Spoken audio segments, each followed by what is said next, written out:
இந்த road செவாத்தூர் road பார்த்தீங்கன்னா அங்கங்கே வந்து குறுகலாகவும் அகலமாகவும் மாற்றி மாற்றி போயிட்டுருக்கு. இந்த ரோடு திருப்பத்தூர் மாவட்டத்திலிருந்து தருமபுரி ரோடு, அந்த ரோட்டில் செவாத்தூர் அந்த காங்கரை ரயில்வே ஸ்டேஷனுக்கு போகிற ரூட் இது.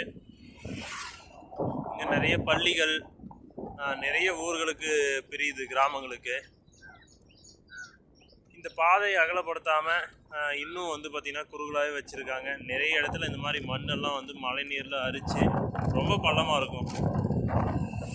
நிறைய மாணவர்களும் வேலைக்கு செல்பவர்கள் பொதுமக்கள் பயன்பாட்டில் இருக்குது. அப்படி இருக்கும்போது இதை அகலப்படுத்தி இந்த சாலை அமைக்கலாம். முக்கியமான வளைவு பகுதிகள்லாம் வந்து எச்சரிக்கை அந்த இதெல்லாம் வைக்கலாம். இந்த வீடியோ நம்ம அப்லோடு பண்ணுறோம் ஒரு நல்ல எண்ணத்தில். ஆனால் சம்மந்தப்பட்ட துறைக்கு இல்லை அந்த நிர்வாகம் தலைமைக்கு இது செல்லுமா எனக்கு தெரியல. ஆனால் ஒரு மாற்றம் வரும் நம்பிக்கையில் இதை பகிர்றேன்.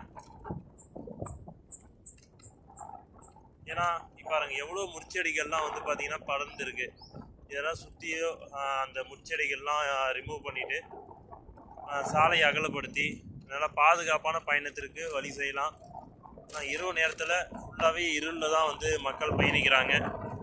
சோலார் மின் விளக்குகள் கூட சாலை ஓரங்களில் அமைக்கலாம்.